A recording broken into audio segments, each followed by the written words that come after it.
केंद्र सरकार ने प्रधानमंत्री फसल बीमा योजना को किसानों के लिए वैकल्पिक बना दिया है। इसके बावजूद किसानों की मर्जी के बगैर उनके खाते से बीमा प्रीमियम की रकम काटी जा रही है। मध्य प्रदेश के होशंगाबाद जिले के किसान आनंद शर्मा ने स्वराज एक्सप्रेस को अपनी आपबीती भेजी है। इनकी माने तो इन्हें फसल बीमा योजना से लाभ की बजाय नुकसान हो रहा था, इसलिए उन्होंने इस योजना से बाहर निकलने का मन बना लिया। लेकिन लॉकडाउन के चलते वे बैंक नहीं जा सके। इस दौरान डाक के जरिए भी उन्होंने बैंक को इसकी सूचना भेजी। इस सब के बावजूद 30 अप्रैल को उनके खाते से फसल बीमा के प्रीमियम के तौर पर 30,000 रुपए काट लिए गए। दरअसल पहले बैंकों से कर्ज लेने वाले किसानों के लिए फसल बीमा कराना अनिवार्य था, लेकिन 19 फरवरी 2020 को केंद्रीय कैबिनेट में फसल बीमा को स्वैच्छिक बनाने का फैसला लिया गया। इससे जुड़ा निर्देश 22 अप्रैल को जारी किया गया, जिसके मुताबिक जिन किसानों को फसल बीमा नहीं कराना है उन्हें बैंकों को इसकी लिखित जानकारी देनी होगी। लेकिन आनंद शर्मा के मामले में बैंक अधिकारियों का दावा है कि उन्हें फसल बीमा को स्वैच्छिक किए जाने से जुड़ा कोई भी आदेश अब तक नहीं मिला है।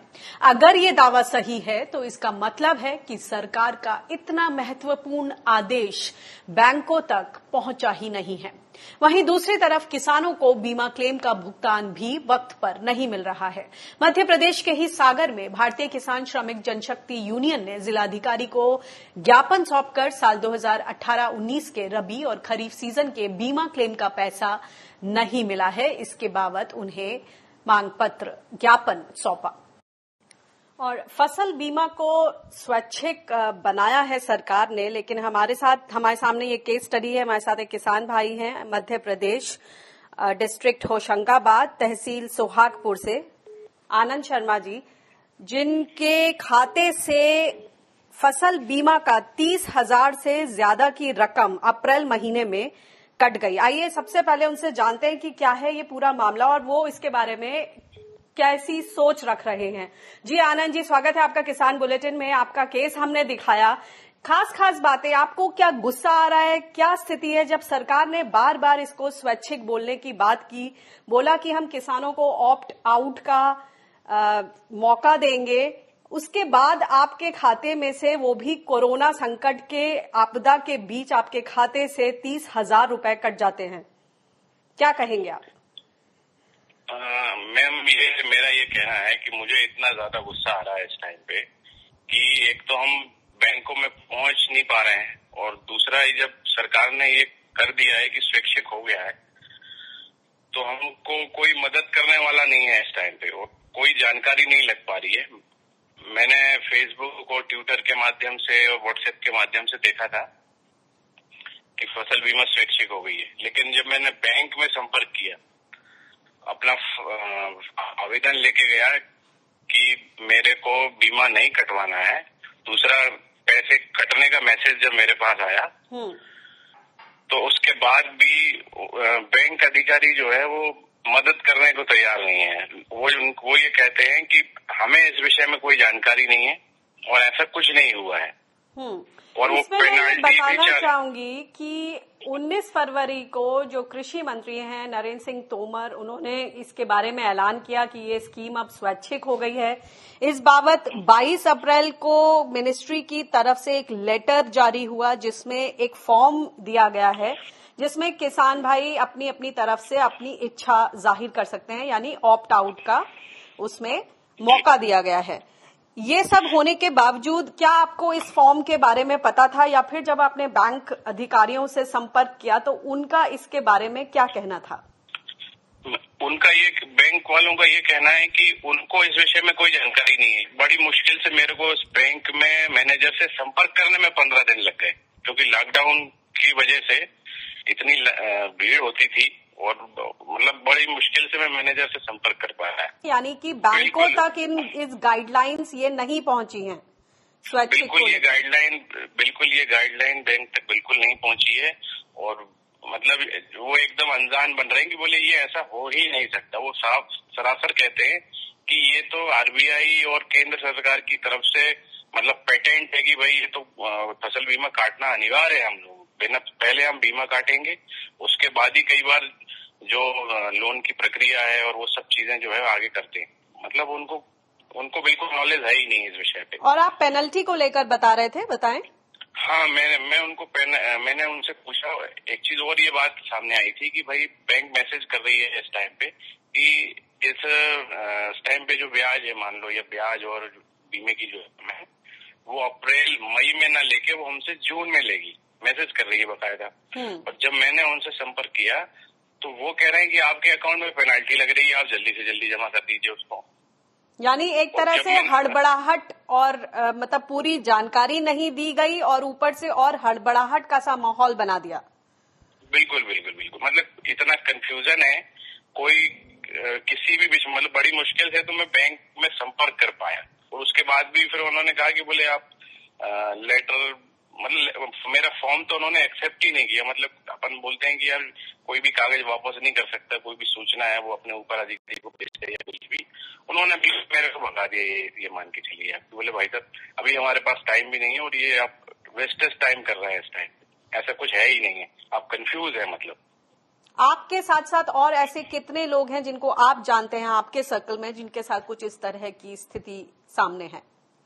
मेरे साथ लगभग 5-7 लोग ऐसे हैं जिनके अकाउंट पे पेमेंट कट गया है। उनके मैसेज भी मैंने देखे हैं। मेरे साथ ही एक ही हमारा ये जो बैंक है, ये सेमरी हरचंद हमारे सुहागपुर शहर से 11 किलोमीटर दूर एक जगह है, वहां पर है ये हमारा बैंक। मैं ये कहना चाहूंगा कि ये चीजें ऊपर की ऊपर सिर्फ कागजों पे तो हो, जमीन पे नहीं है, बिल्कुल एक ढेले की जमीन पे बिल्कुल नहीं है वो, और वो वहां से चल भी नहीं रही है। या तो उनको गति दी नहीं जा रही है या वो गति देना ही नहीं चाहते हैं किसी कंडीशन में। मतलब नीचे या तो वो या आ भी जाती है तो उसको मतलब क्या सोच रहे हैं बिल्कुल कुछ समझ में ही नहीं आ रहा। मतलब बेवकूफ बना रहे हैं ऐसा लग रहा है, बिल्कुल जबरदस्त बेवकूफ बना रहे हैं हमें। बहुत बहुत शुक्रिया इस केस को हमारे सामने रखने के लिए, और हम इसको आगे बातचीत करेंगे और कोशिश करेंगे कि आपको इस मामले में राहत मिल जाए। जी धन्यवाद अनिका जी। इस मुद्दे पर और ज्यादा बातचीत करते हैं कि क्या कुछ हो सकता है, किस तरह का दबाव बनाया जा सकता है। केदार जी, स्वागत है आपका किसान बुलेटिन में। ये मुद्दा हमने आपको पहले भी आपसे बातचीत हुई, इस पर जो आनंद शर्मा जी का जो ये मामला है फसल बीमा को लेकर, इस पर आपकी क्या प्रतिक्रिया और किस तरह का दबाव बनाया जा सकता है कि इनको अंततः राहत मिले? देखिए, ये मात्र भारत में एक आनंद शर्मा जी नहीं है, ये भारत में पूरे करीब जो 4 करोड़ 4.5 करोड़ लोगों का जो बीमा होता है, वो सारे लोग आनंद शर्मा जी की तरह। किसी को नहीं पता है भारत में कि प्रधानमंत्री जो फसल बीमा योजना है उसको स्वैच्छिक बना दिया है, और उस स्वैच्छिक बनाने के पीछे एक है कि आप एक फॉर्म भर के बैंक को दीजिए तो आपका प्रीमियम नहीं कटेगा। ये एक तरह का किसानों को पूरा गुमराह किया गया है। कई साल से जिस तरीके से आप देख रहे हैं, हर न्यूज़पेपर ने, हर देश के बड़े बुद्धिजीवी ने, हर एनालिस्ट ने, हर इकोनॉमिक्स जानने वाले व्यक्ति ने यह कहा था कि फसल बीमा से किसानों को फायदा नहीं हो रहा है, इंडस्ट्री को फायदा हो रहा है। कई हजार करोड़ की जो प्रॉफिटेबिलिटी आई है वो उनके पास आई है। इससे बचने के लिए किसानों की आंख में धूल झोंका जाता था पहले, अब तो इन्हें मिर्ची झोंक दी है इसके नाम से।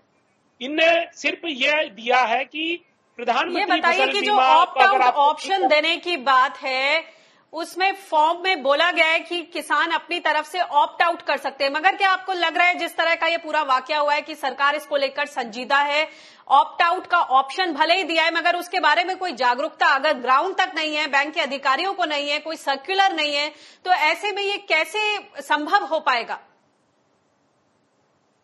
देखिए, एक दिन में ये ग्रास रूट तक पहुंचने वाली बात करने वाले लोग अभी इतने दिन हो चुके हैं, उसके बाद भी आज तक किसानों तक या बैंक तक या जिम्मेदार जो कृषि विभाग है, इसका नोडल एजेंसी है, उस तक आज तक कोई खबर नहीं आई है और उसके ऊपर कोई प्रचार प्रसार इनने किया नहीं। जबकि हम जानते हैं कि ये प्रचार प्रसार की सरकार है, हर चीज को बड़े गाजे बाजे के साथ में लोगों तक पहुंचाती है, परंतु ये पहली बार हुआ है कि इसमें ये कुछ भी बताने को तैयार नहीं है। इसका मतलब ये है कि ये किसानों के साथ इसमें एक और छलावा करना चाहते हैं, अपनी दोस्त और पूंजीपति कंपनियों को सिर्फ प्रॉफिट करने के लिए। ये कागज पे हमारे को फायदा दिखा रहे हैं, वास्तविकता में फायदा तो कंपनियों का है। एक और शिकायत आई है मध्य प्रदेश में। कुछ किसानों ने कहा है कि सागर जिले के कुछ तहसीलों में मिल गया 2018-19 का बीमा, लेकिन जैसीनगर और राहतगढ़ जैसी तहसीलों में अब तक कोई फायदा नहीं पहुंचा है। सीसीई के दस्तावेज पहुंच गए। आपको क्या लगता है कि किस तरह का कुछ बदनीयती है, कुछ घोटाला है इसमें निहित कि लोगों को इसका फायदा नहीं मिल पा रहा है, और आप लोग अब किस तरह का दबाव बनाएंगे इस मार्फत?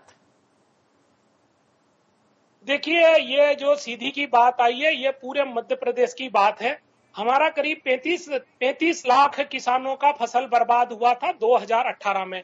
इनने मात्र 9,30,000 लोगों को बीमा दिया है। उस 9,30,000 में भी 6 लाख, दावे के साथ बोल रहा हूं, 6 लाख लोगों को प्रीमियम की जितनी राशि दी है उससे थोड़ा बहुत कम ज्यादा मिला है, बाकी उनको कुछ भी नहीं मिला है। बात रही है इसकी दबाव की, तो अभी लॉकडाउन खत्म होते ही हम लोग सड़क पे होंगे, इसको सुधार करेंगे। सदन इनकी है तो सड़क हमारी है। एक और वाक्य बताता हूं आपको, किस तरीके से बीमा कंपनियां किसानों को लूट रही है। हमारे मध्य प्रदेश के जो मुख्यमंत्री जी हैं वो सीहोर जिले से आते हैं, सीहोर जिले से ताल्लुकात रखते हैं। उस सीहोर जिले में एक गांव है कलवाना, वहां के जो किसान हैं उनका बीमा खाते में आ गया, बीमे की राशि खाते में आ गई है। अब बैंक और बीमा कंपनी उन पे दबाव बना रही है कि आपके आधार कार्ड में त्रुटि थी, इसलिए आपसे हम पैसा वापस ले लेंगे। ये कौन सी बात हुई? आपने फसल का बीमा किया है, जमीन का बीमा किया है, कोई व्यक्ति का हेल्थ इंश्योरेंस नहीं किया था। तो इस तरह की कई जगह लूट दिख रही है। इस लूट का शुक्रिया केदार जी, समय की पाबंदी है। बहुत बहुत शुक्रिया इस इनसाइट के लिए। हम इस पर आगे भी नजर बनाए रखेंगे। बहुत बहुत शुक्रिया, धन्यवाद।